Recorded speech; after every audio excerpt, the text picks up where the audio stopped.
Okay, so this is why we're here. We're gonna now start to move past our review stuff and really get into some organic chemistry. If you'll remember, at the end of the last chapter, we looked at different functional groups, and alkanes was these were compounds that contain only carbon and hydrogen, and actually just have single bonds, no double or triple bonds. And so these are a class of compounds called hydrocarbons.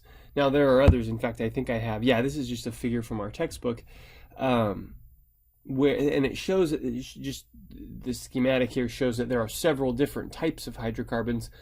All of them, as the name suggests, are only made of carbon and hydrogen. Alkanes, though, again, are only have single bonds, no double bonds, no triple bonds, no aromatic rings like benzene, which again we mentioned last time and kind of drew an example of. So this is where we start, and we move on from here. We add layers of complexity from here. So here we go. And you know what? A lot of times we have, there's some anecdotal stuff. So there's some stuff just to kind of make connections to everyday, things that we encounter, or everyday substances that we're familiar with that are made up of these or contain these types of compounds. And sometimes I'll use, Bettelheim's examples, and sometimes I'll use my own, but I can't remember if petroleum is the example that he uses in the alkanes chapter. It's probably does. It's a really common one to discuss because gasoline or petroleum products contain tons of hydrocarbons. So if you look, I'll just give you an example here. Let me get my pointer. If you look at gasoline, right, we're all, you may use diesel, but again, diesel is one of these fuels that contains tons of hydrocarbons. But just regular unleaded gasoline, if you look at the breakdown here, basically it's all hydrocarbons. Now there's lots of different kinds of hydrocarbons. Not all of them are alkanes. This is an example of an alkane, heptane. We'll find out really soon. We'll learn this in just a few minutes, that hept means 7. So this is really a straight chain, and another word for that is actually aliphatic just means non-aromatic. It doesn't necessarily mean straight chain, but this compound happens to be a straight chain compound, and it's got 7 carbons, so it looks like this. Oh man, I'm not gonna have a room. Let me see if I can.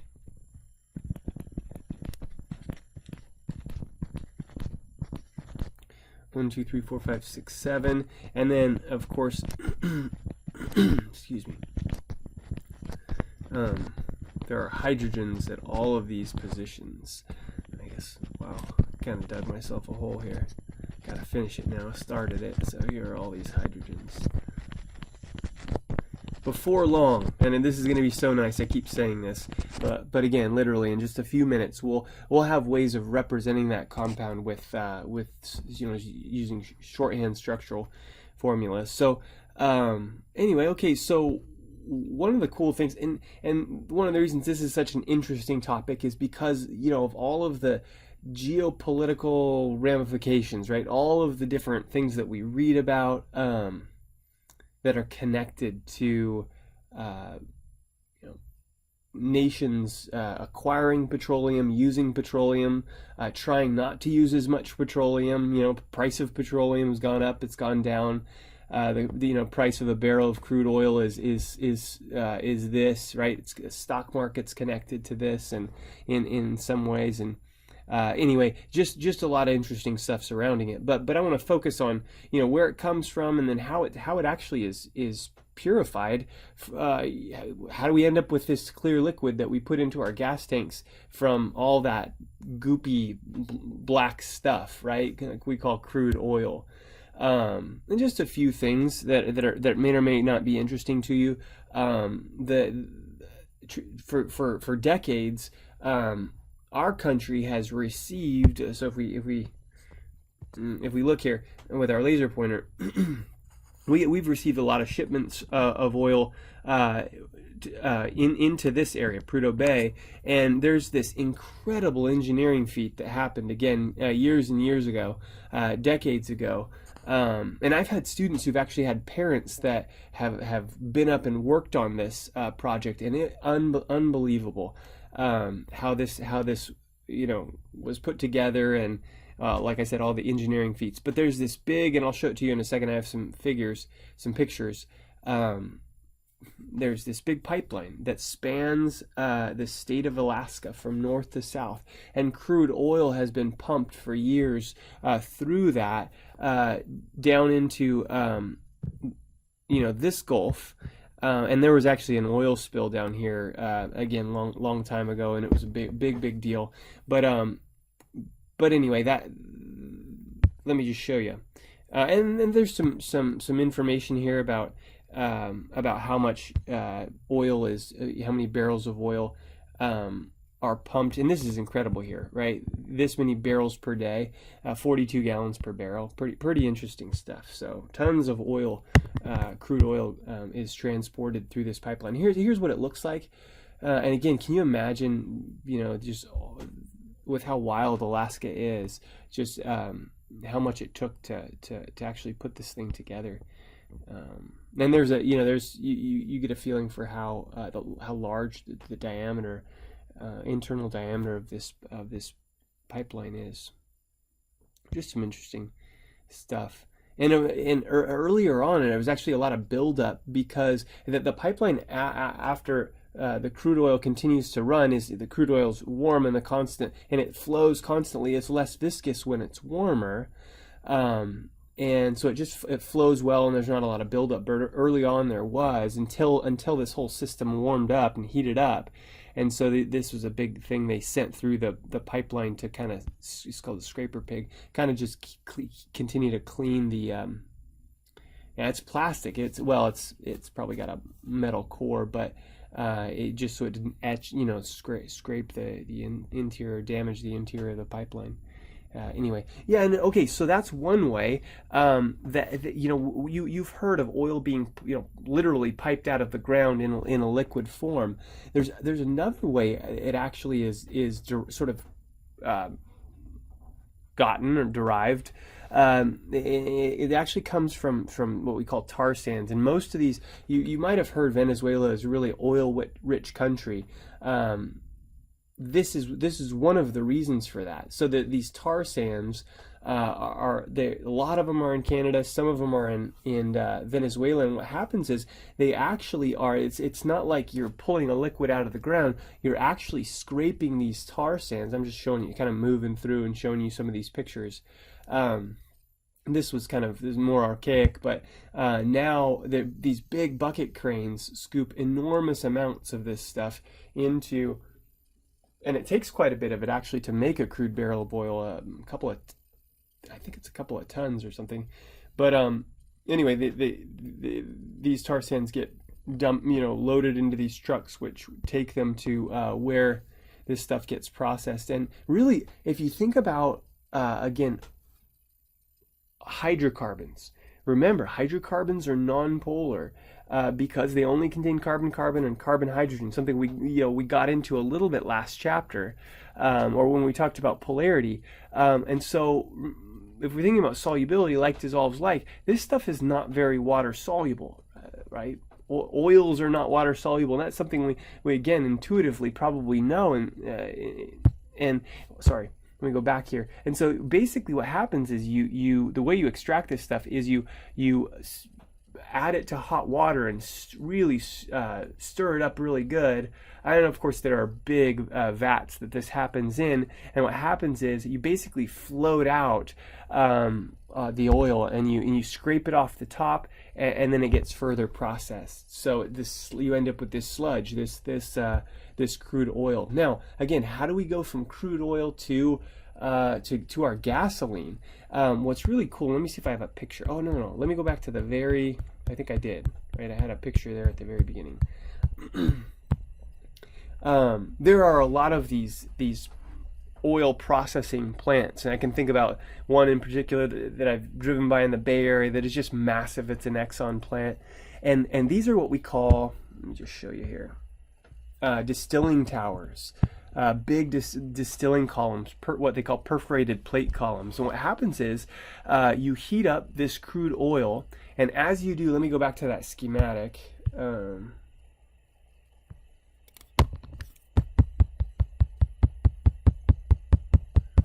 As you do, as that vapor, so it's the vapor that comes, that the liquid gets converted to into the gas phase, into a vapor, and as that vapor moves its way up the column, it's called a fractionating column, or in this case it's a special type of fractionating column called a perforated plate column.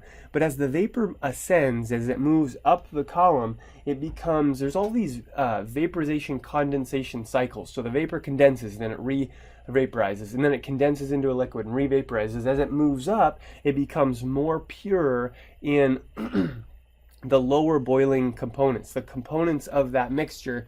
Remember, there's a lot of compounds in that black sludge, but the ones that have lower boiling points move up the column more quickly. Now, what's cool about that is if you look at this, right, take a look, you're going to recognize a lot of these different things. These substances that, you know, and what's really neat is all of these again are hydrocarbons, but the lighter ones, the lower boiling point ones, C1 for example, is methane. It's natural gas. We use it in our homes. Some of your homes may have propane, you know, excuse me, but a lot of homes have natural gas, right? And we use them in our burners and other some appliances even, but and then, okay, the little heavier ones, and that's C1 to C4, meaning compounds with 1 carbon to 4 carbons, hydrocarbons, right? Gasoline contains mostly 5 carbon, 6 carbon, 7 carbon, 8 carbon, 9 carbon, 10 carbon, 11 carbon, 12 carbon hydrocarbons, right? So a little bit bigger compounds.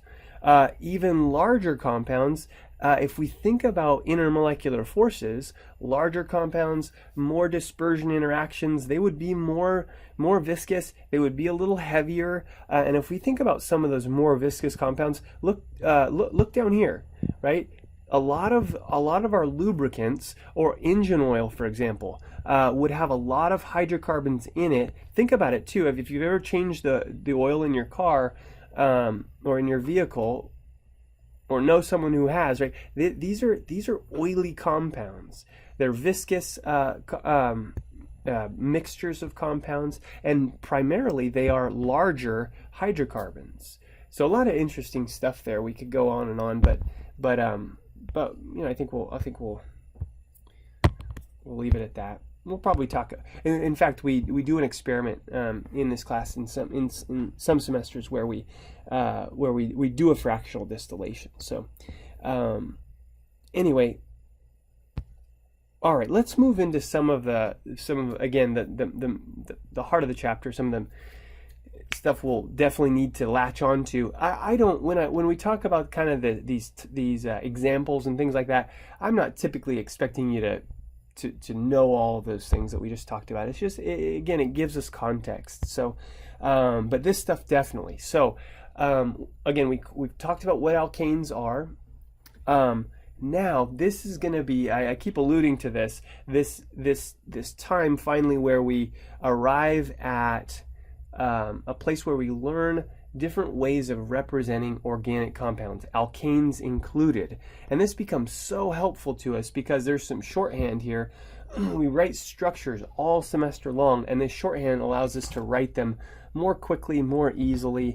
It's just really helpful. So what you'll see here is, I think these are from your textbook. Here are a few different ways of representing compounds. Now, what I want to do is I want to get a new page, and I want to actually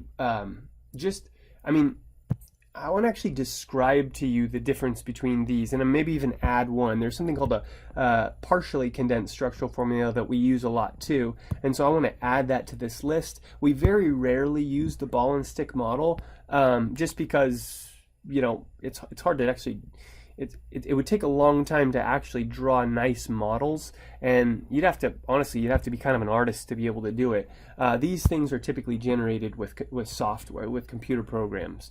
So but yeah, we do line angle formulas, we do condensed structural formulas, we do partially condensed structural formulas, we do some Lewis structures, as we've discussed.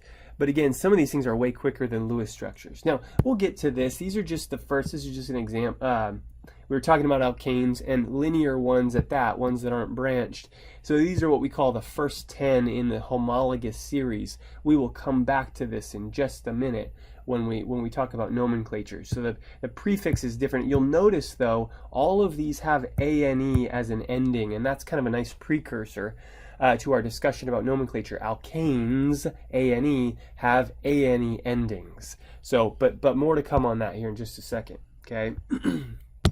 All right, so what I want to do, yeah, good, okay, so we have a blank slide here. So what I want to do is I want to do something like ways of writing or drawing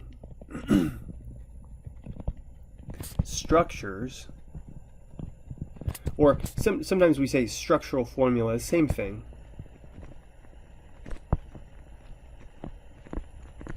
for organic compounds. Now, let me get this out here, for organic compounds. Now, we will use these all semester long. We're going to talk about alkanes. Actually, I'll give you examples maybe that aren't alkanes to start with. But in this chapter, we're primarily using them to draw alkanes, right? But this stuff applies all semester long. So let's start with the one we're familiar with, right? Drawing structures. We're familiar with Lewis structures, right? And so I want to, for all of these, I'll give you an example, of course, but I want to like describe them as well. And as we know, Lewis structures contain, we'll just put contain all atoms, bonds, and electrons, or we could put lone pairs. So we'll say this is the most descriptive or explicit, okay, way of doing this, right? And again, we don't do this all the time because it takes the longest. So for example, if we're using, I'll just give you an example. Let's say like a compound I don't know, we encountered a lot in like 3A and 1A. So let's do for example acetic acid. Okay, and I'm just going to give you the molecular formula. Remember, this isn't, if you see the H at the front, you're like, oh, that's an acid, right?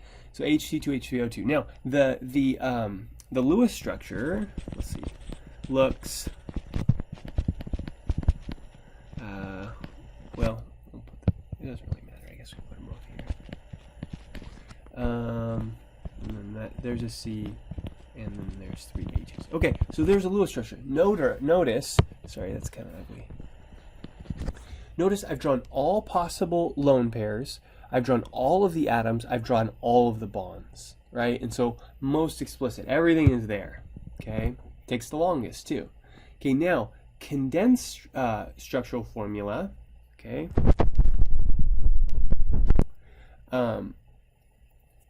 Well, let's do partially condensed, because that's the next one on the, like, most explicit, then next, then next, and then least. So let's say partially condensed.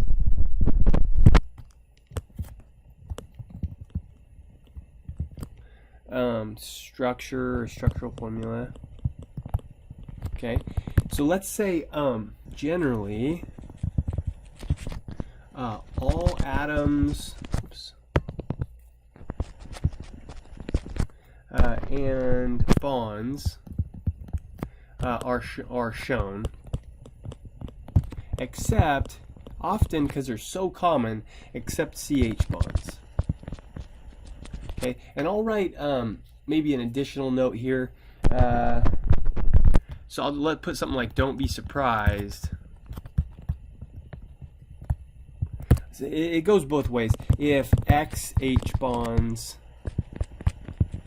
are also omitted. Okay, where X is what we call a heteroatom. Okay, I'll just put an atom other than C or H. Okay. Now, example. Now, am I gonna have enough? I'm gonna have to get another one. Okay. So partially condensed. So let's take the same one and see how it's different. So here's acetic acid again.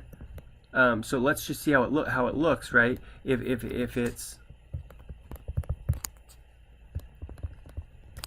partially condensed. Now, notice, and let me write one more note here. Note, lone pairs may or may not be included. Okay, so notice what happened. The CH bonds went away. Now, oxygen is a heteroatom here. It's an atom other than carbon or hydrogen.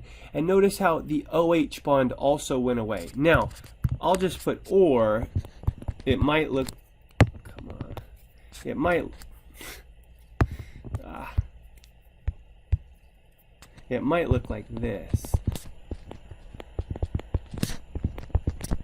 So you may actually see that OH bond. It's not a hard and fast rule here that I just put don't be surprised if you don't see it. Now, here's another quick little aside. What if instead you see this, or the OH bond, right? Come on. So what's different about this? Notice something really quickly. I don't want this to be confusing, and it certainly has. There's the potential for that. Notice how I wrote H3C here, and then over here it's CH3. It's very common to see it written at CH3. The reason I like to do it like this, I don't know, it's been habit, and you'll see it this way sometimes as well. Is like I'm always thinking about, or just by habit, I guess, thinking about connectivity.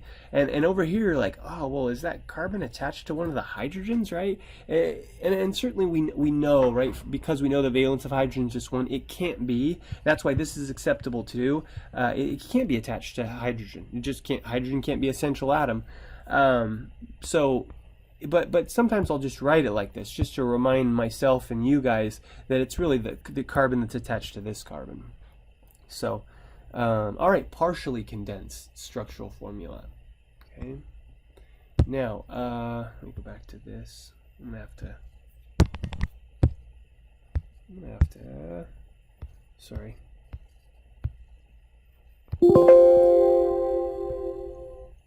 I have to get another one because I'm not done there.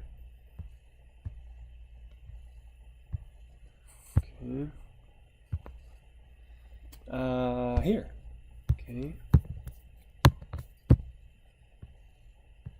So let's do condensed structural formula. Structures, right? I'll just put structures. That's what we mean. Condensed structures. So let's say this connectivity is shown by grouping atoms together appropriately. But none of the bonds are actually shown. Well, okay, I'll just put a note here. But none of the bonds are actually shown. Okay, now I'm going to write another note here, because while I was saying that, I was like, well, there's actually sometimes carbon-carbon bonds are shown. So I'll just write that. No, sometimes CC bonds are shown. Okay. So, for example, condensed structural formula, same thing, right? For acetic acid, a couple possibilities here, but CH3 COOH. Okay, carboxylic acids are, and this is one of those, that C double bond OOH. If you have started to learn your functional groups, they're often written COOH or sometimes CO2H. This is a common way of doing it. But do you see how it's grouped? Like if we go back to the structure, right? Think about this for a second. There's the CH3 on the left hand. Whoop, let me get this. There's the CH3 on the left hand side, or the H3C. And then there's the COOH, or the CO2H, over on the right-hand side. So it's like we've grouped the atoms and we've written it accordingly, right, left to right, like that. Okay. Okay. None of the bonds are actually shown, and again, often no lone pairs and things like that either. So.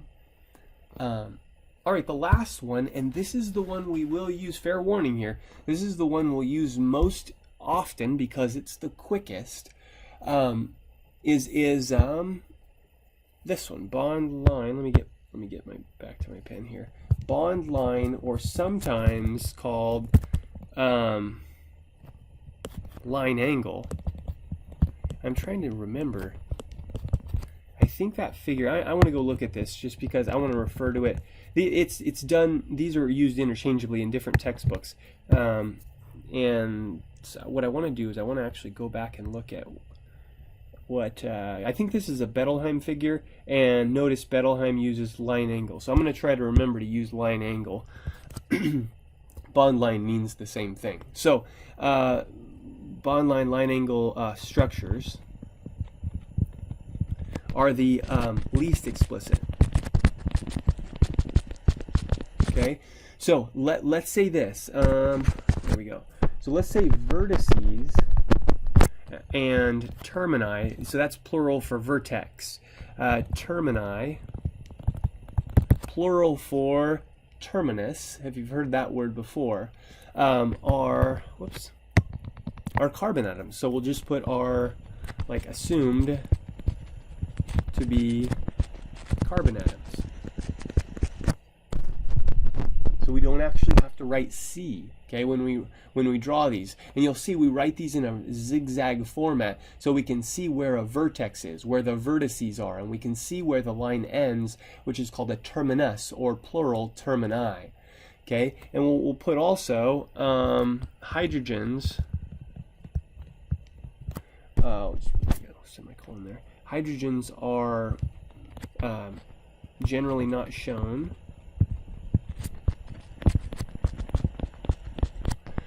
But often heteroatoms are. So heteroatoms and the hydrogens that are attached to the heteroatoms, and hydrogens attached to heteroatoms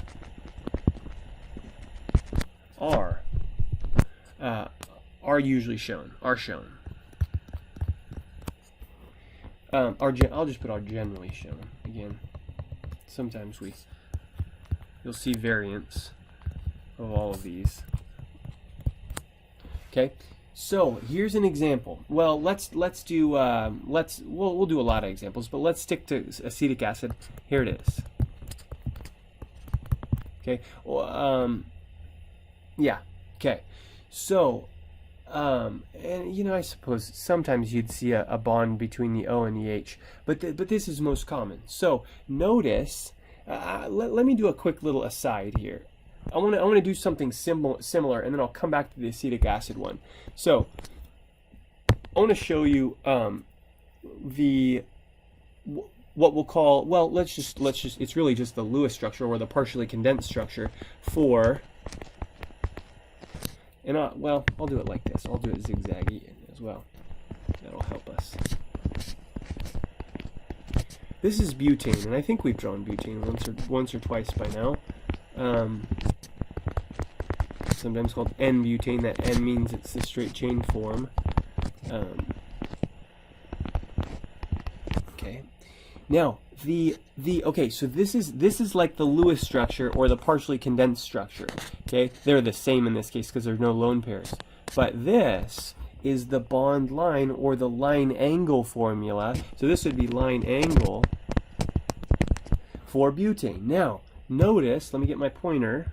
Okay, notice this is called a terminus, singular, right? These two together, there's another terminus. Like plural though, these are termini. Now, where two lines come together, right? It's called a vertex, or plural, vertices. Here are two vertices. So here's how we decode this, right? We say, okay, that one, that one, that one, and that one are carbon atoms, right? Even though I didn't draw C's, they are assumed to be carbons. Now, notice if it's not shown, right, if there aren't any heteroatoms around, then our assumption is, remember, so much carbon and hydrogen in organic compounds, we just omit the hydrogens and we say, okay, the valence of carbon is going to be completed by hydrogen. So think about it for a second. Back to the valence of carbon. What do I mean by that? Carbon, when it's neutral, forms, remember, 4 bonds. So this carbon is attached to, whoops, what happened there? This carbon is attached to 1 carbon there, but then 1, 2, 3 other things, or hydrogens in this case, right? Now, if we move to this carbon, right, there it is right there, it's attached to 1 carbon, 2 carbons, but then it must also be attached to 2 other things, or again, the assumption is that it's got to be hydrogen, right? Because heteroatoms we're going to actually draw. Same thing here. 2 more hydrogens because it's attached to, this carbon is attached to 1, 2 other carbons. This carbon at the end, 1, 2, 3 hydrogens and a carbon. Okay? Now, back to acetic acid for a second. This right here, think back to, the Lewis structure. This carbon is really a CH3, and that makes sense, right? It's a terminus. So it's got 3 hydrogens to fill its valence, and it's got 1 carbon there. Now this carbon is attached to, again, 4 things. It's neutral. Twice to oxygen, once, and notice oxygen is shown, right? Because it's a heteroatom. Same thing here. That oxygen is shown, and take a look, right? It says heteroatoms and hydrogens attached to heteroatoms are generally shown, right? So this is a hydrogen that is explicitly drawn or shown, right? So that's kind of the idea there. And again, we will continue to practice this a ton, okay? I mean, just in context, we'll just keep drawing structures, and so it'll give us lots of practice with this. Okay. All right, what's next? Okay, big topic here: constitutional isomerism. All right, let's do this. I want to actually take a step back. So I'm gonna move past this. I'm gonna come back to this in a second, and I'm just gonna say generally isomers. Okay, so constitutional isomerism, or let me back up and just say isomerism in general, is a huge topic in our course, especially the first half. Excuse me, the first half of our course. So let me just define, give us a working definition for isomers. So let's say this. Let's say isomers, we'll just say, are compounds with the same molecular formula, but that differ in some way. And you're like, well, that's kind of a vague description, right? They differ in some way. Well, in what way do they differ? Now, that's why this is a kind of a vast topic, and we encounter it over and over because there are different types of isomers. So let me do this. This is often what we'll start with. And in fact, this is, I don't know, Bettelheim probably has something like this. Most textbooks do. We start out typically by talking about constitutional, or sometimes called structural, isomers. Okay, and then over here there's a different class of isomers called stereoisomers, which we also encounter our first type. But I'm gonna not expand. So we're gonna actually have whoa, what happened there? We're gonna actually have different kinds of stereoisomers that we'll discuss. So we'll come back to this little flowchart deal. But let's talk about what these are. Okay, so constitutional or structural isomers, kind of like the name suggests, their constitution, what makes them up, or their structure, may differ. So same, again, molecular formula.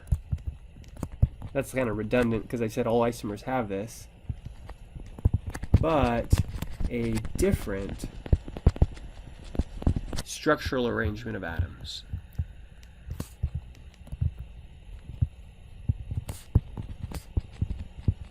Okay, so now I want to give you some good examples. There was an example. Well, that's a question. So let me think. Okay, so let's think about a 5-carbon hydrocarbon. We typically call it. We're going to learn the prefix here in a second. We would call it pentane. So I'm going to draw out pentane. Let me actually do, again, since we're just getting our feet wet with this structure drawing stuff, I'm going to draw out everything here to start with. And I'm actually going to draw out the line angle formula, again, just as a quick little extra practice. Okay, so here's pentane, and I'm going to write is the same as, remember that symbol means is the same as, here's the lining. Crappy line angle formula. I'm not a great artist, as you know already, but there's the line angle formula. Again, 5 carbons, because you see all the vertices in the termini, and then hydrogens all around to complete the valence of carbon. Now, the question is, are there other ways of rearranging those carbons and hydrogens? Now remember, hydrogens you can't put them in the middle anyway, so it's really a rearrangement structurally of the carbons in this case when we're talking about these hydrocarbons or these alkanes. So here's another possibility. It turns out there are other possibilities. In fact, I'm going to give you two more. So let's say I take laser pointer. Here's my laser pointer. Let's say I take this CH3 and I take this hydrogen and I put it here, and I take this CH3 and I swap it with, I'm sorry, not that one. That was confusing. Let's say I take this CH3, same one, and I take one of these hydrogens. Either one, you get the same thing. And I pull it off, I put it here, and then I take the CH3 and I replace the hydrogen I removed. What I end up with, okay, if I do that, just what we just described, is I'm going to draw, again, I'm taking extra time to draw all of it. I'm drawing both the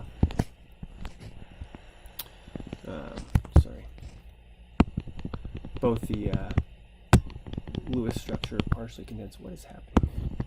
Why is it not erasing? There it is. Okay. Hydrogens, and then we'll draw line angle. Hydrogen, and then CH3.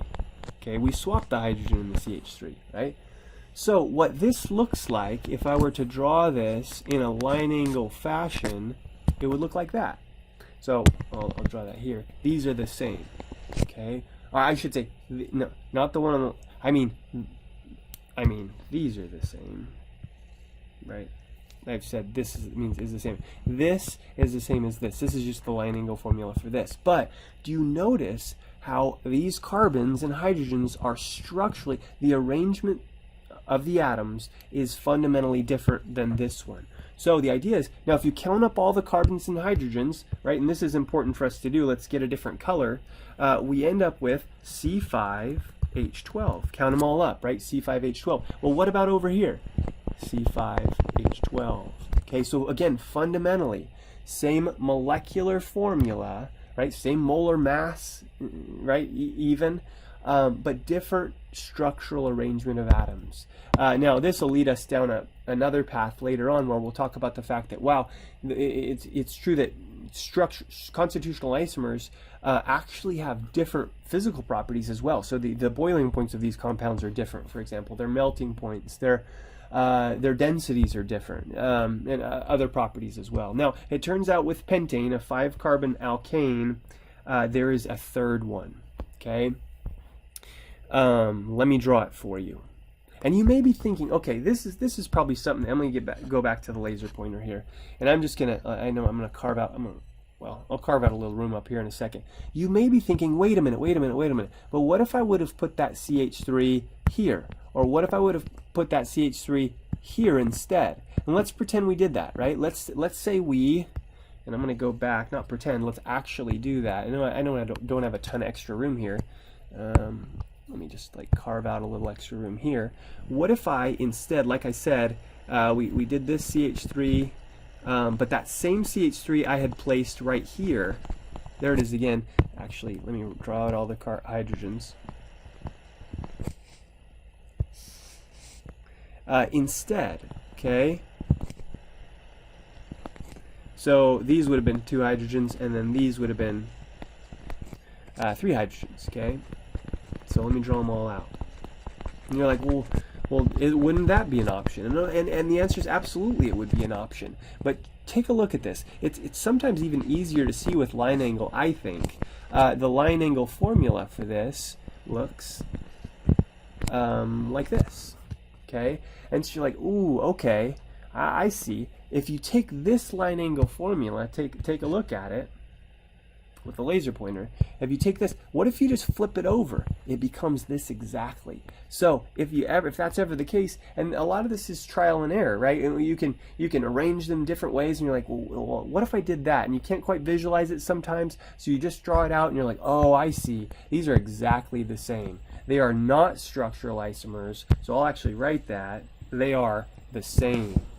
So this and this are same, which not or structural isomers. Sorry, not structural isomers, constitutional isomers. But there is one more constitutional isomer here that we haven't talked about, and I'm going to try to squeeze it in down here. Okay, if you take these and arrange them, I'm really running out of room. I'm just going to try to separate these so I make sure there's a distinction between them. Okay, and I'm not leaving myself a lot of room, but let's give it a try.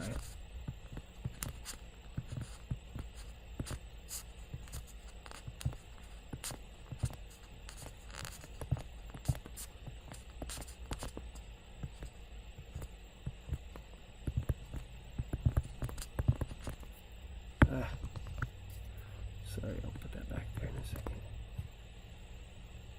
Okay. All right. Get them all in there. So it's kind of like almost like a T arrangement of carbons. And what you'll find is if you draw the line angle formula for this one, these are the same. It looks like this. And so you're like, oh yeah, that's definitely different than this one, right? So the ones I'm gonna circle the ones that are right. It's this one, right? It's this one, and it's this one, or the other one, the one up there. It's the same thing. So what we say is actually a 5-carbon alkane, pentane, has 3 structural or constitutional isomers. Okay. Now you'll have quite a few number of homework problems that ask you to deal with this topic, and I think our experiment 21 that we often do in this class will also give us some practice with this. Now I want to go back because I think there was something else on the slide. Okay, yeah. Couple things here. First of all, isomerism, I said it's kind of one of these big kind of overarching themes in our class. We revisit it because there's even quite a few other types of isomers that we'll encounter. But this topic is one of the things that makes organic chemistry challenging. So I want to illustrate that and just kind of show you what I mean. It creates a ton of complexity really quickly. Now it turns out, and I'm just going to tell you this, and this might be a homework problem too, I don't know, but for a 1-carbon alkane, we call that methane, or a 2-carbon alkane, we call it ethane, or a 3-carbon alkane, we call it propane, 4-carbon alkane, we call it butane. There are actually, 1-carbon, 2-carbon, 3-carbon, there are only one way for each of those to represent them. So they don't have any constitutional isomers. Starting with butane, that's not true anymore. Butane has, I think, when we think about it, would have 2 constitutional isomers. Pentane we just did, right? There are 3. Now, and it's not that every single time you increase a carbon, there's just one more type. It actually goes up like crazy exponentially. So I want to show you, this is kind of a cool, see if I can, I was going to see if I could, maybe even, whoops, no, that's not what I wanted. I wanted to go back to where I was. No, I wanted to, oh, there it is. Okay, finally came up. Two of them actually did. So I wanted to go, let me go back to here for a second. No, that's not what I wanted either. Okay, so what I wanted to illustrate here is that as you increase, again, increase the number of carbons, or just increase, the size of these organic molecules, they start to add, when you add atoms, they start to have tons of different possible constitutional isomers. So if you look here, this is really crazy. To me, it always has been. And it's not uncommon to have a 10 carbon organic molecule or a 15 carbon organic molecule. It's just not it's not that uncommon. I mean, we'll talk a lot more about these types of larger organic compounds, as we move along. But take a look at this. Even like a 20 carbon organic compound has 366,003, and this is just an alkane, right? Forget, you haven't even added any of the heteroatoms, oxygen, nitrogen, fluorine, halogens, whatever. It's just carbon and hydrogen. 20 carbons. These are all the possibilities. 366,000 plus constitutional isomers. That doesn't even include stereoisomers. It's such a vast idea, a topic. And what's cool is on this website is it goes up to, I can't remember what it goes up to. Probably not 20 carbons, that's for sure. But like if you look at like a 14 carbon, 1,858 isomers, a 14 carbon alkane. What's cool is it shows the IUPAC name for every single one of them. And again, every single one of these would be drawn a little bit differently structurally, and you're like, whoa, that's crazy, right? And that is one of the things that makes organic chemistry unique and challenging. So here's a good question: here's the laser pointer. Are these compounds at the left, seen at the left, constitutional isomers? Good chance, I'm going to tell you here in just 1 second, good chance to pause the video. What you could do if you do pause the video and try to answer this question is you could take these are line angle formulas, right? These are line angle ones, which we've been practicing. You could try to draw molecular formulas or write molecular formulas for them. And what I mean by that is, I'm going to go ahead and just do it. If you want to stop it and give it a go for it. You could say, okay, I've got 1, 2, 3. Remember, constitutional isomers, by definition, same molecular formula, different structural arrangement. So if these two things are alkanes and have the same number of carbons and hydrogens, they would be constitutional isomers. If not, definitely not, right? So let's count them together. Termini, 1, 2, 3, 4 of them, 2 vertices, so 6 carbons, and then we've got 3 there, 3 there, 3 there, 3 there, 3 hydrogens, right? And then there's a hydrogen here and a hydrogen here. So this would be C6H14. Okay? And I know you're just getting your feet wet with this. So, you're probably watching this and haven't practiced this at all, and that's okay. I'm just, this is where we're headed. So, yeah, we need to practice this. We need to get a bunch of practice with this. Okay, this one too. Here's the line angle formula. 1, 2, 3, 4, 5, 6 carbons. 3, 4, 5, 6, 7, 8, 9, 10, 11, 12, 13, 14. C6H14. I mean, we've had a little practice. We were just doing some practice together. But I mean, on your own, you probably haven't done any of these yet. So the answer, right, then is yeah, they are. They're constitutional isomers. Different structural arrangement, same molecular formula. Okay. All right, nomenclature. So, what you'll find, before too long, is that we spend a bunch of time on nomenclature in this class. So, as we encounter different types of organic compounds, we sort of add to our list of rules, and that allows us to name more and more different types and more complex organic compounds. So we start with alkanes. Again, they're the simplest organic compounds, and there's a few things, and you see them on the slide. The very first thing to point out here, get my laser pointer, is again, this is that homologous series that we were talking about. So one carbon, add another carbon, you form a 2-carbon alkane, add another carbon, there's a 3-carbon alkane. And we'll talk about branched compounds here in a little bit, but if you look at this table here, these are the linear unbranched alkanes, 1 carbon through 20 carbons. Now, I want you to memorize the prefixes, no way around this, for alkanes with anywhere from 1 to 10 carbons. Okay, and so flashcards are good for that. We don't need to necessarily. We encounter these a little less often, although again we encounter large organic compounds with lots of carbons, but 1 through 10, and I'm content. Okay, and you'll see why this is useful. Again, we're constantly drawing out structures for these, and so we need to know if if we have a 5-carbon sort of parent chain. We'll talk about what a parent chain is here in a second. We need to think pentane is sort of the base structure there. And again, there may be branching points as well, but we need to know that means 5 carbons. Okay. So 1 through 10. Now, a couple things you see noted on this slide. These names, sorry, let me just switch over back to the pen. These alkanes have really 2, or if they're branched, 3 sort of fundamental parts.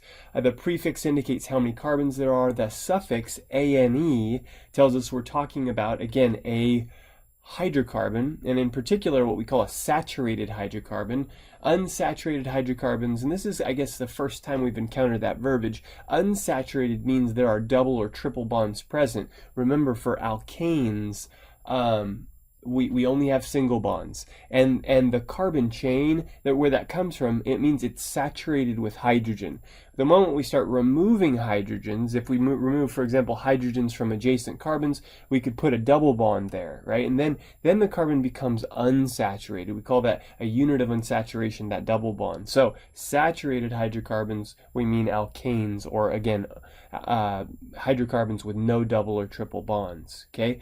Now, it is true that some of these compounds are branched, and so what we're going to talk about next, before we kind of try to put all this stuff together, is we're going to talk about substituents. We'll get to the idea that, or we'll talk specifically about alkyl substituents, but let me just write a couple things down here. Just generally, okay, what's a substituent? Because what you see there up there is specifically, sorry, I'm gonna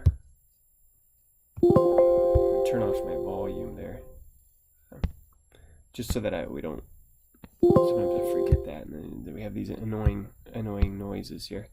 Where was I? Okay. What's described there is an actual alkyl substituent, but what generally is a substituent? So let's just say this.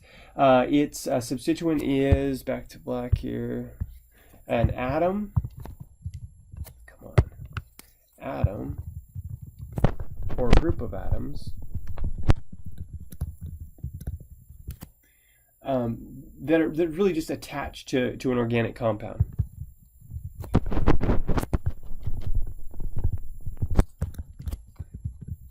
And I'm going to put, okay, I'm going to make this a little bit more. Maybe I could have said, I'm just going to put IE to the parent chain.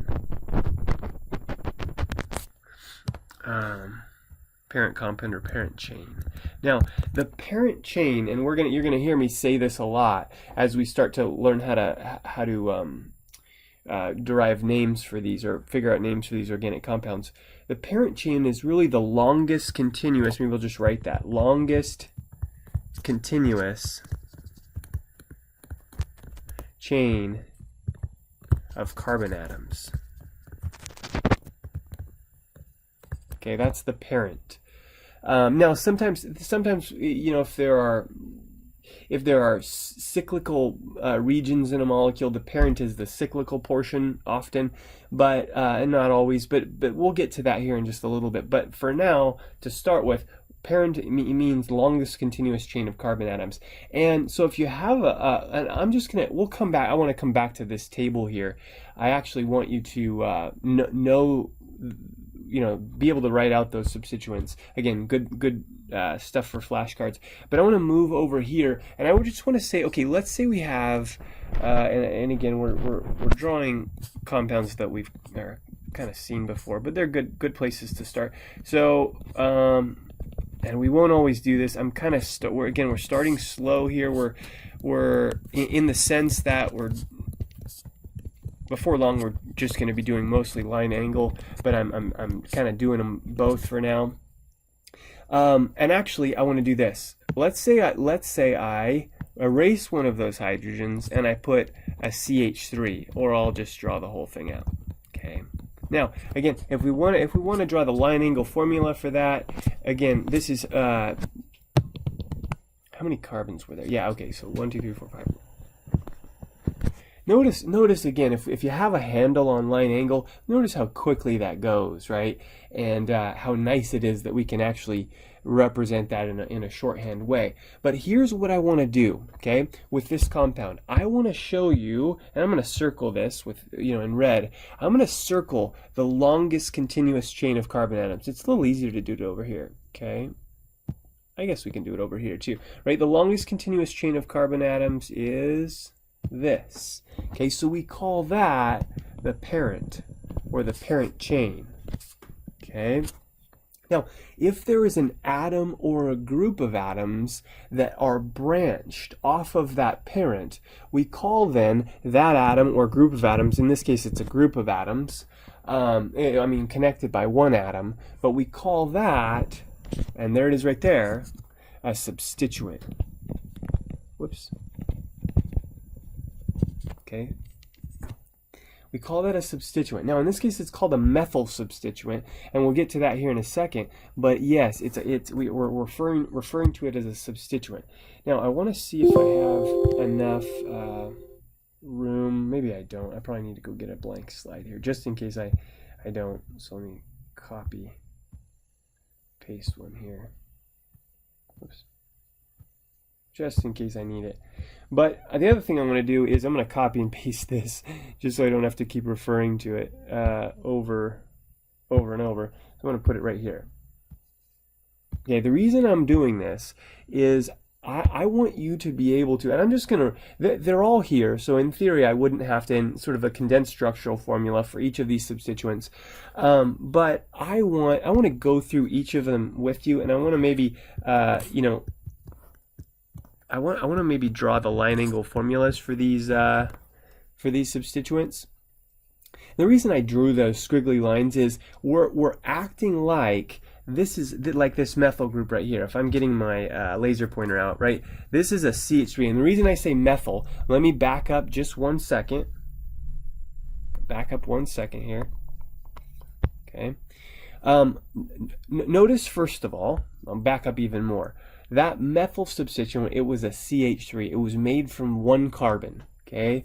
Now, meth, again, you don't know these yet, but is the prefix for one carbon, right? Hept is the prefix for 7 carbons, okay? So, why isn't it called then a methane substituent, right? Because that's what that, CH4 is just methane. Well, it's not CH4, it's CH3. So CH4 can't be added as a substituent to another group of atoms, to a parent. I have to actually remove a hydrogen, and that's what you see here, right? If you look at the definition here, there's a hydrogen that gets removed, and then I can snap it onto the parent chain. So the name also changes. When you remove a hydrogen, you make it a substituent, the name changes, that ANE ending changes to YL, so we call it a methyl substituent, okay?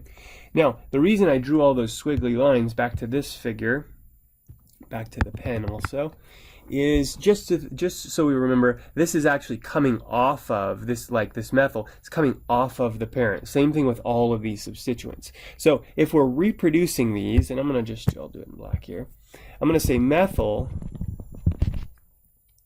really just looks like this. Let's say, well, Well, there's a methyl right there, right? The substituent I circled above.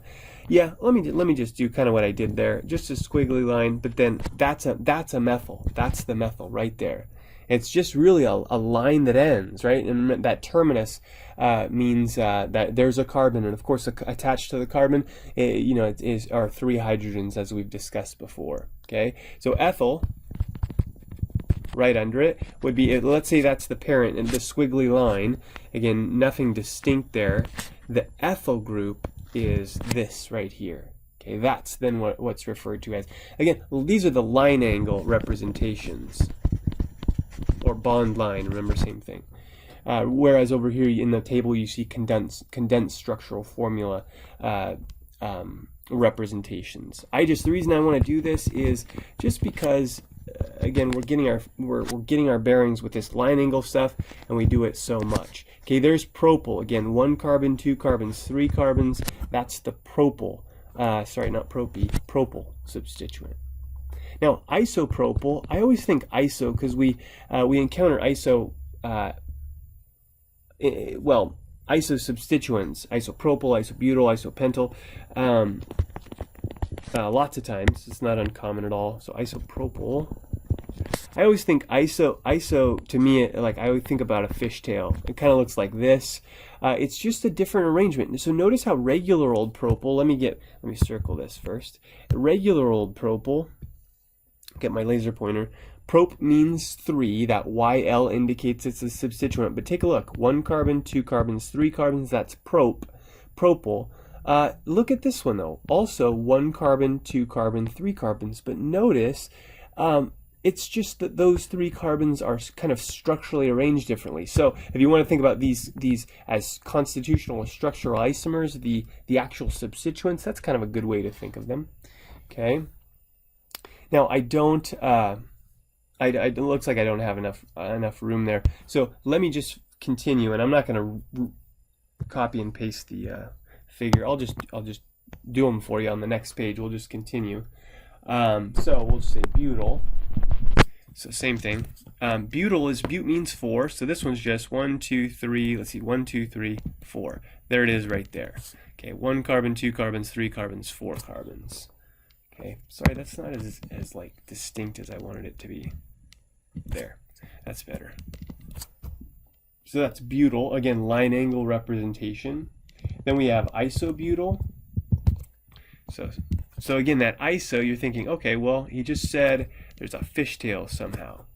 Now, if I want to point out something else, there's nothing magical about the fact that I went up with it first instead of like, whoops, when I was like first making it. Like I could have brought the line kind of down. Again, these are all zigzaggy though, and I could have done it that way. It's the same exact thing. It's the same thing. It's just kind of upside down.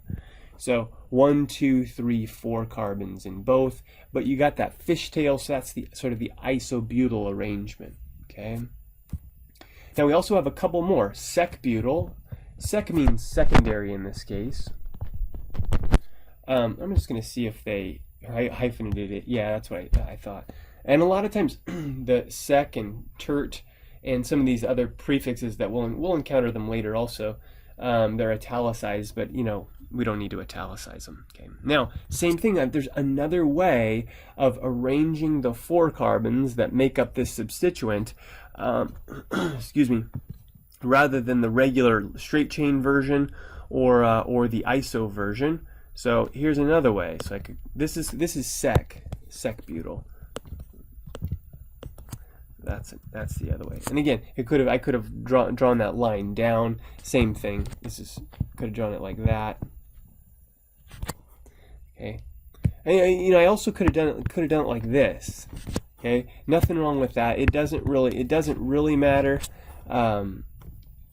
This is probably the most conventional way of doing it, but same thing. These are the same. Those are the same. These are the same. Okay, secondary butyl or sec-butyl. Now, tert, or in this case, means tertiary. We'll encounter sec and tertiary quite a bit later on, but in different contexts. But here, you again have, remember, butyl means four, bute means four, butyl means a 4-carbon substituent, so that the idea here is that we have 4 carbons, just again structurally arranged differently. 1, 2, 3, 4 carbons. Okay. So yeah, so those are them. And again, I want you to be, the reason I did those line angle formulas is that we do so much of the shorthand, the easiest way of representing these things, and so you know, you can kind of prove to yourself by matching up or comparing the condensed structural formulas you see in the table with their line angle representations, and hopefully that's helpful to you. Now, again, I want you to know these. Now, is this an exhaustive list? Absolutely not. There are tons of other substituents that I'm not making you memorize. This is a really common subset of those, and so I want you to know a handful of these. Okay. Now, though that allows us, now one more thing here. It just popped into my mind, because we've talked about R groups just at the very end of the first chapter before, but we encounter it here often now going forward, and so I want to remind you of something, and I'm trying to look for a good place to do this. Yeah,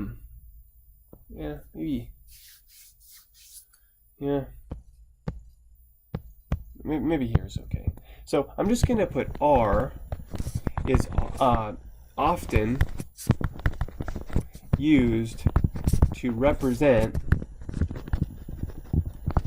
an unspecified substituent. Most often, not always, but most often, an alkyl substituent.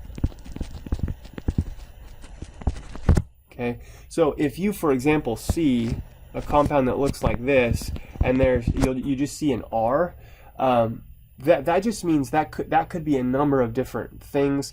More often than not, an alkyl substituent is what we're trying to represent there. But just don't be surprised by that. I always say R means like the rest of the molecule, but very often it's just some sort of alkyl substituent. And sometimes in scientific papers, you'll actually see whoever did this work, they'll say R equals, and then they'll list a whole bunch of different things that R could be, and it's just a kind of a convenient way of representing a compound, so you don't have to draw it out 30 different times if you have 30 different variants of the molecule that you've synthesized or whatever. So just kind of something to keep in mind, that we do encounter this from time to time. Okay, so now we get a chance to actually name lots of these different, especially branched alkanes. Now, we've just said that 1 through 10. So for example, right, and I'm just going to do it up here, right? 1, 2, 3, 4, 5, 6 carbons, unbranched. Again, those you just have to memorize. Remember, they've got 2 parts. They've got a prefix that indicates how many carbons are there, and a suffix that indicates an ane suffix that indicates we're talking about an alkane. And so this just becomes hexane. Again, hex equals 6. ane tells us it's an alkane.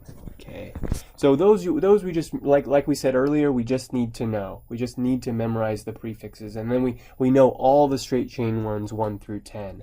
Okay, now if and when, thankfully now, right, we've talked about what substituents are. So if and when we have a compound with a substituent on it, or a parent chain rather with a substituent on it, we have to do a couple of things, and it actually changes the name. Okay. Of course, we have to account for that in the name, right? Now, always, and this is going to be true for all of our nomenclature. Always look for the longest continuous chain of carbon atoms, right? The parent. Okay. Whoops, sorry. Okay, yeah. Always look for the parent. I just didn't know if I had anything that wasn't on the slide, but yeah, we'll get to why that's there here in a second. But let's take a look at these. Let me get the laser pointer out, and I'll show you what we need to do. Okay, so we've got two compounds here. Let's start with this one, the simplest one. Okay, now if I'm looking for the longest continuous chain of carbon atoms, right? You're maybe thinking to yourself, I feel like it should be 3, right? 1, 2, 3, or 1, 2, 3, or wait a minute, 1, 2, 3. And you're thinking, well, does it matter which chain I choose? And the answer is not at all. You get the same name no matter which one you choose. So I'm just gonna choose these 3. We're gonna say, okay, the longest continuous chain of carbon atoms that's unbroken and is 3 carbons. So remember, let's pretend the substituent. Let's pretend this substituent wasn't even there, right? Let's pretend it was just this, right? If that was true, the name of the compound, 3 carbons, would be, again, you're learning this, it would be come on now. Whoops. It would be propane. Okay? Now, you're like, okay, but that's not the only thing there. Notice I have a substituent now. This is my substituent. Okay. Now, what do I do? Well, first of all, I've got to name the substituent. Now, this is one we just looked at. You may remember this is called a methyl group. Okay, now, what do I do? Like, how do I add that to the name? Well, the answer is I've got to actually use a number. I've got to number the chain itself, and I've got to use a number in the name to indicate where the substituent is. And I use that goes at the very beginning. I use a number and a dash or a hyphen, and then I give the name of the parent chain. So substituent comes first, and then the parent. So again, propane is the parent chain, right? That's the parent. Okay. And of course, that's what we see here, and I've redrawn it over there. So to put this all together, I want us to, let me just put methyl there. Right, that's our substituent in this case. Now the question is, okay, where is it at? And you may be wondering, does it matter what side I number from? In this example, it doesn't. But in many examples it does. Because if you think about this, I'm just going to call this carbon 1, that carbon 2, and that carbon 3. That's numbering the chain. Now, if I'd have called the other one 1, and this 2, and this 3, it wouldn't have mattered because the name ends up being the same, primarily because the substituent is in both cases at carbon number 2. Okay, so I'm going to put this all together for us. We're going to say that substituent is again at carbon number 2, so we call this 2-methyl, 2-methyl, 2-methyl propane. No space between the methyl and the propane. So 2-methyl propane. Okay. Now, so let's try this one. And I think I have enough. If not, I'll just we'll get more sheets of our slides, and we can. I don't want to get it all too bunched up here. Okay, so let's try this one. Okay, now, again, a couple things we need to do. Locate the parent. Now, you really only got one choice here. You're tempted maybe to say, here's the laser pointer. You're like, okay, 1, 2, 3, 4. Okay, that's 1, 2, 3, 4. But right away, some of you are like, nope, it's longer than that, right? The parent, 1, 2, 3, 4, 5. Okay, or, whoops. 1, 2, 3, 4, 5, right? It's 5 both ways, obviously. And so the question again arises, how do I number this? From left to right or from right to left? Now here again, if I number it from left to right, the substituent's at carbon number 3. If I number it from right to left, 1, 2, 3, 4, 5, the substituent is at carbon number 3. By the way, what is the substituent, right? I'm asking you that question. Again, I'm just going to tell it to you. This is also a methyl substituent, right? It's a methyl substituent. So putting this all together, again, doesn't matter how I numbered it. Will very soon for some of these examples, but this one it doesn't. Similar deal, 3-methyl. Sorry, oops. Methyl. Oh. Okay, come back. 3-methyl. Now, 5 carbons, the prefix is pent, ane ending, so 3-methyl pentane. Okay? Now, there's a really good, so if we as we move forward, what you're going to realize is we're doing all these different examples that illustrate some new rule, okay? And so what we see here is like if you look at number 4, the rule that we encounter that's going to be illustrated here, I'm gonna draw this for you here in a second, or I guess it's probably, I'm gonna draw these for you. The rule that's illustrated here is that if that substituent is closer to one end or the other of the parent chain, I number from that side. So I number the chain such that the substituent gets the lowest numerical designation possible. So the compound that's being kind of illustrated with this example is, you're like, well, let me try to put this together. It's a pentane, right? So 1, 2, 3, 4, 5, and then you're like, okay, methyl at position 2, right? If I number there, or it says methyl at position 4. So let me actually do this 2 ways though. I'm going to try to illustrate this a little differently. Okay, let me actually say, okay, 1, 2, 3, 4, 5, right? And then let me do the same thing here. 1, 2, 3, 4, 5. There's a pentane, and I'm going to number it the same way, and I'm going to put the methyl at position 4. Okay, now you're like, well, that seems okay, that seems fine. The problem with this is exactly the same molecule, right? So if I switch this around, the structure is identical, right? So these are actually the same. It's just one of them has the correct IUPAC name and the other one has the incorrect IUPAC name. So again, if you look at that statement on 4, or remember what we just talked about, we said I've got to number it such that the substituent gets the lowest possible number, right? The only way to, so here, right, and this is what you see, right, there, and I'll do the same thing with red, right?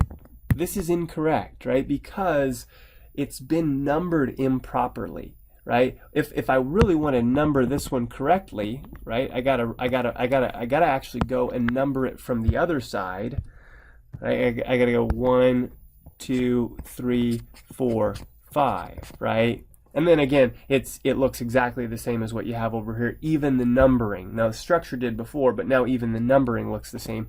And of course, the substituent is at position 2. Same thing here, position 2, right? So we call this now 2-methylpentane rather than 4-methylpentane, right? So I guess I can rewrite it here. It's right there, but 2-methylpentane.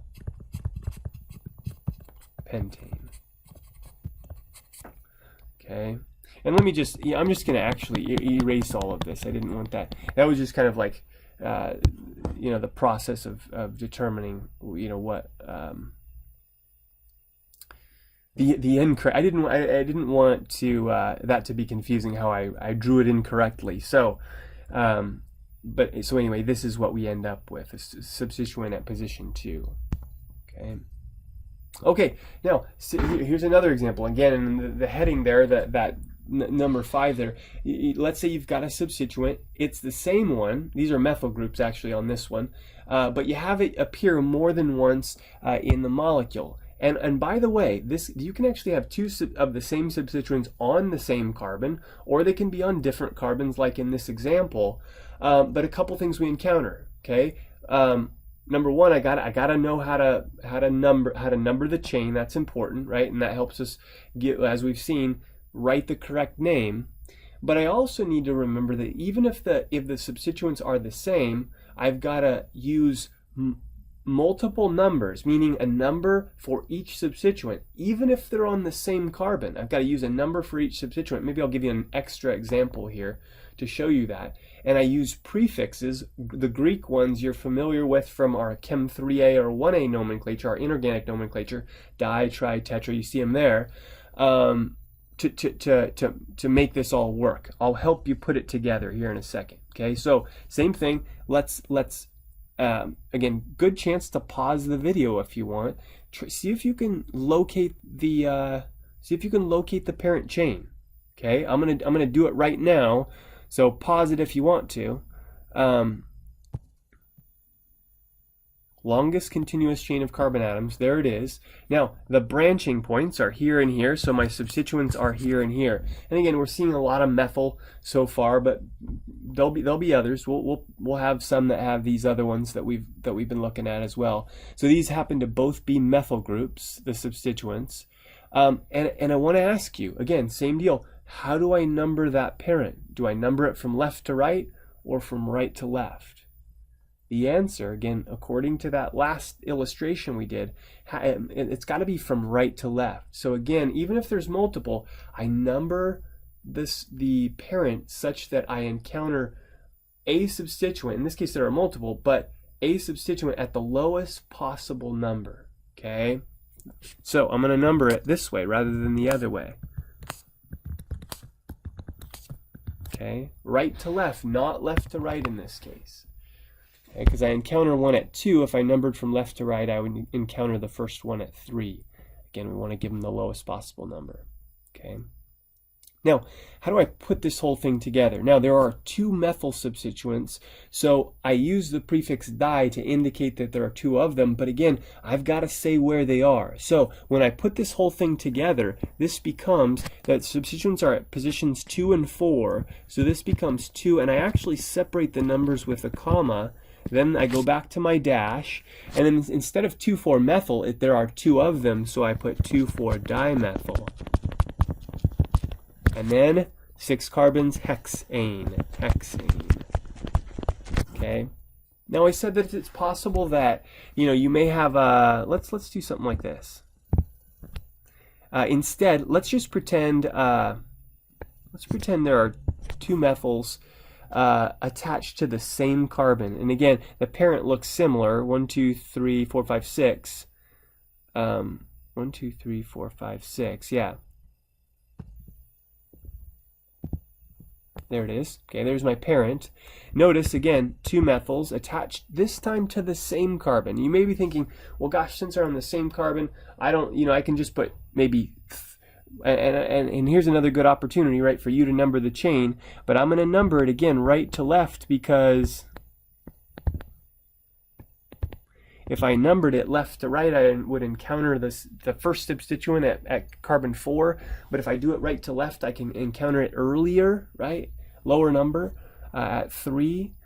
But again, you're thinking, well, couldn't I just put 3-dimethylhexane, right? The di tells me there's 2 of them. But again, the powers that be, and I don't know if I even ever said this, IUPAC means International Union of Pure and Applied Chemistry, and it's sort of a governing body, a group of people who kind of parse all this stuff out. They come up with rules for nomenclature. They do a lot of things with standard measurements and all sorts of other things as well. But there's a group that, a subgroup that deals with nomenclature, organic nomenclature, and they come up with all of these rules, or these rules kind of get funneled through them and voted on and stuff like that. So we're not making these up. The powers that be have told us that this is how it should be. So this becomes, I got numbers for both of them, even though they're on the same, 2,2-dimethyl.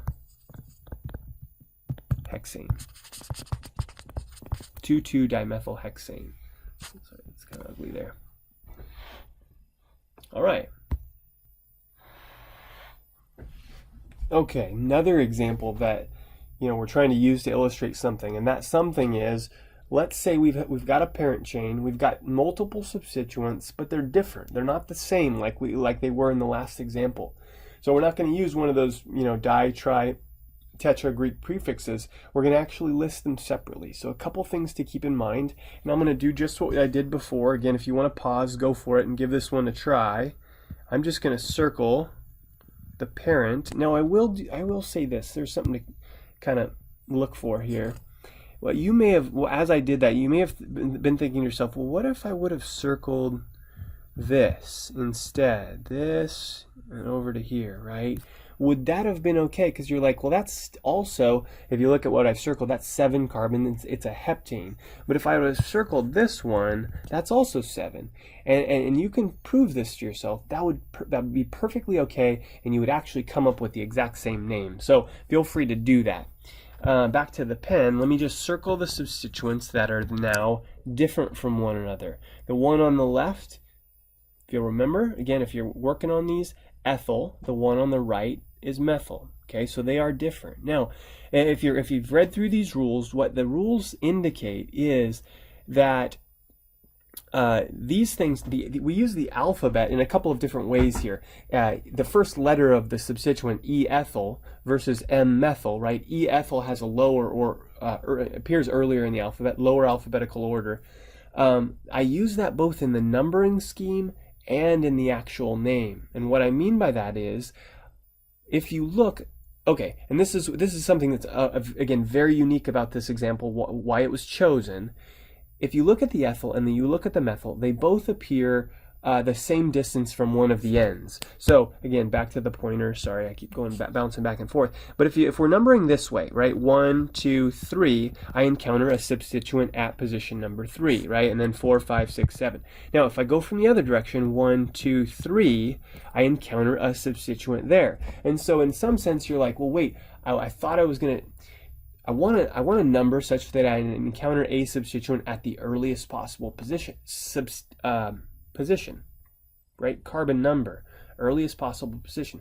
But they're tied, right? They would both be at position number 3, depending upon if I went left to right or right to left. But there's a rule there. It says it somewhere. I don't know which one of those it is. But the rule is if that's true, if there's a tie, break it with the alphabet. Meaning use. I'm gonna go back to my pen here. E comes before M, ethyl before methyl, so I'm going to number from left to right. Okay, and it looks like it's, I'm just going to scan these really quickly. Yeah, it looks like it's this second rule here, right? Give the substituent of lower alphabetical order the lower number, and that's what we've done here. Okay, ethyl gets a lower alphabetical order. Now, the other thing that you have to think about as we put this now together is when we list these out, the substituent that's lower in terms of alphabetical order is also listed first in the name. So when we list these, ethyl will come before methyl. Remember, substituents out front, parent at the end there. So let me just go for it here. 3-ethyl, 5-methyl heptane. Oops, sorry, heptane. So 3-ethyl, 5-methyl heptane. Notice there is an extra dash to separate after, that separates actually the substituents themselves in names. Okay, what's next? All right, so situations in which you have a substituent that actually itself has a prefix, and this is important because we're saying now, well, the alphabet becomes important. We're going to alphabetize these things and then use that. What's being indicated here, if you look at the statement there, is you don't use the prefix when you're doing this this kind of priority via alphabetization or whatever, however you want to say that. I will say there is an exception to this. In fact, I suppose I should have written it. I'll write it out. I'll just write it out. ISO is an exception.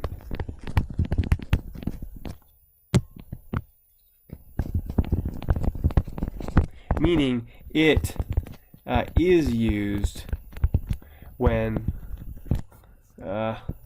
alphabetizing. Why can't I?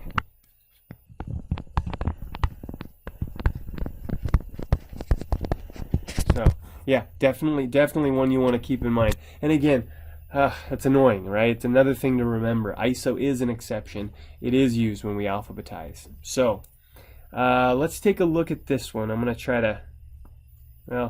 to keep it simple. But again, a number of different ways to circle the parent. The parent looks like it to me like 6. That's the longest continuous chain that I see is 6.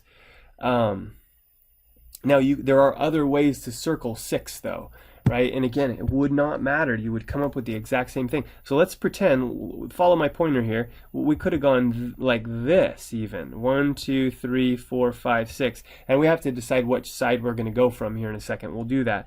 But 1, 2, 3, 4, 5, 6 would be fine. You believe it or not, and you can prove this to yourself, you come up with the same name.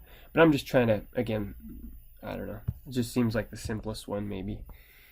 Okay, putting this stuff all together. Now remember, all other things. I mean, if there is no tie, I'm numbering from the side that allows me to encounter a substituent earlier, and to me, I'm thinking left to right rather than right to left.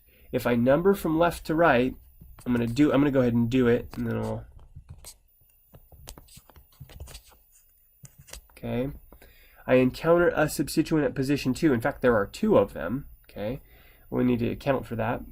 But if I number from right to left, I would encounter the substituent at position 3. So 2 is lower or earlier than 3, right? And so left to right is actually correct in this case. Okay, now I'm going to circle, as I've been doing, all of the substituents that I see. I see a methyl here, I see a methyl there, and I see an ethyl there. Okay. So the question is, how do we put all this together? Now, remember, 2 of the same substituent, I've got to use a prefix. In this case, the prefix is di because there are 2 of them, right? We encountered that a little bit ago. So it would be 2,2-dimethyl, right? And if I'm thinking about naming the substituents at position 2. But then I also have an ethyl, okay? Now, when I'm putting this all together, this is what I'm thinking to myself. Well, gosh, D comes before ethyl, E, right? Because it's really dimethyl. When we're talking about the name of the substituent, it's 2,2-dimethyl. But remember, the prefixes themselves aren't used when we're alphabetizing, okay? And so when I'm putting this together, it turns out that it's really M-methyl in the dimethyl that I'm worried about, rather than D-di, because I don't worry about the prefix when alphabetizing. So because that's true, ethyl actually wins. It wins out in the sort of alphabetization race, right? If you want to think about it that way. So instead of here's let me write it incorrectly. I'll make sure and designate it as incorrect. So incorrect would be 2. I'm hoping I have room here. Well, maybe I'll try to write it small. Incorrect would be 2,2-dimethyl. Come on. That's what happens when I try to get real small. 4 ethyl. What is it? Hexane. Right? So again, the reason that's true is I have incorrectly said that D comes before E, right? But it's not D, right? It's actually M. It's actually M because di, the prefix, doesn't count when I'm alphabetizing. So M should be what we think of when we're thinking about the dimethyl prefix. So this correct should actually be, remember, think about the alphabet here. Ethyl comes before methyl. Should be 4-ethyl, 2,2-dimethyl hexane.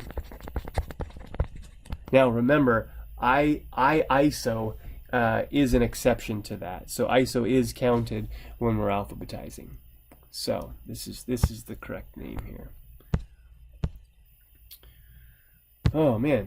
Okay, so cycloalkanes. Now we encounter a lot of cycloalkanes in this class, or cyclic regions within molecules, and generally speaking, if you have one, there are exceptions to this, but if you have, well, let me get the laser pointer here. Right, obviously, if we're thinking about the laser pointer, this is the cyclic region, right, of the molecule, or here, there it is right there. Okay, so those are generally thought of as the parent. I think I mentioned that earlier. Now, if you have a really small ring and a really large, substituents coming off of the ring, it is possible to name the ring as a substituent. I don't think we'll do that, encounter that in this class. If we do, I'll be sure to point it out. So how about this? For now, let's just say, unless we say otherwise later, let's just say that if you encounter a molecule with a cyclic region, call the cyclic region the parent. Now, you have to be careful. You have to literally write the word cyclo in front of the parent alkane name. And of course, the alkane is going to be the name is going to be designated by how many carbons are there. So if you look at this ring, there are 5 carbons, but we don't call it pentane, we call it cyclopentane, okay, in the name. Same thing with this one, right? 6 carbons, it's a hexane, but we call it cyclohexane. Those are the parents, okay, respectively for each of these. Now, putting this all together, though, go back to the pen, a couple rules there. So let's take a look at the one on the left first. There's really just one parent and then one substituent, and I'm hoping, right there, I'll just keep doing what I've been doing. This is the parent, and this is the substituent. Whoops, substituent. I'll just put sub there. So again, cyclopentane would be the name of the parent, and the substituent. Again, this is a flashcard one, right? This is one of those 8 alkyl substituents that I want you to know. Notice the fishtail, and then notice also that there are 3 carbons there. This is called isopropyl, the substituent name. And really, there's some rules there you can look through. If you just have one substituent in a cycloalkane, you don't even have to use a number to designate where it is. You can literally just write the name of the substituent and write the parent name right after it, all linked together like this: isopropyl cyclopentane. Now, if you we'll encounter this a lot in this class, where there are certain times where you can omit something, but like if you were to actually write one isopropyl, in fact, you would see this, I'm sure, as a synonym for this compound. So to me, you're just being extra explicit, and I would not have a problem with that. Like if for example, I did give you this on a written quiz or a written exam, and you wrote one isopropyl cyclohexane because you're like, well, it's really at the 1 position. That must be the 1 position. I'd be like, yeah, that's reasonable, right? That seems fine to me, okay? But yeah, technically you don't have to if there's just one of them. Now, if there are multiple substituents, again, number locators are important because the name would differ depending upon how we numbered this. And again, use the alphabet. So take a look at this. Here's my parent. Okay, and here are my substituents. Again, this one here that I'm circling. So the substituents are there, and this is the parent here. Okay. So the parent is a cyclohexane, right? 6 carbons. And the substituents are on the right, methyl. We've seen that one a lot. On the left, again, one that you'll memorize. Notice there are 4 carbons, and they are in a T. So this is actually T-butyl or tert-butyl. This reminds me. This just reminds me of something. I want to go back here. This is also called just T-butyl. Okay, you'll see that a lot, T-butyl. Tertiary is really where that comes from, but it actually kind of looks like a T, and so it's kind of a good reminder. But yeah, those are used kind of interchangeably. So tert-butyl or T-butyl is fine. So putting this all together, the question is, okay, how do I number it, right? Do I number it from starting with this substituent, or do I number it starting from this substituent? And again, it's the alphabet. But again, keep in mind, this could get tricky. This is a methyl over here on the right, a T or a tert-butyl on the left, and remember the T or the tert is excluded when we're thinking about alphabetizing, right? So it's really B-butyl in tert-butyl that I'm thinking about. So this actually comes first. The T-butyl would be listed first, or the tert-butyl would, and methyl would be listed next. And I would also, not only would I list them that way, I would number them this way: 1, 2, 3, 4, 5, 6. So putting this all together, I would say 1 tert-butyl, sorry, and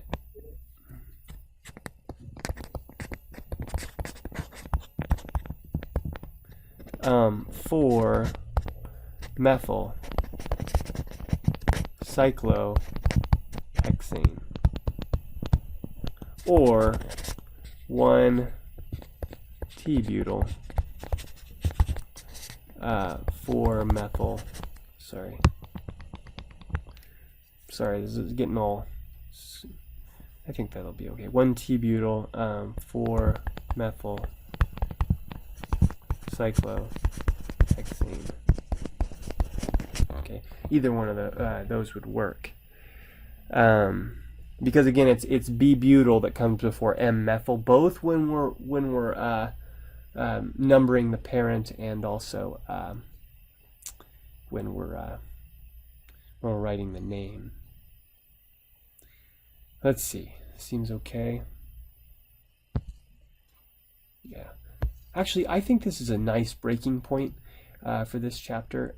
Let's stop here and call this part 1 of our alkanes chapter.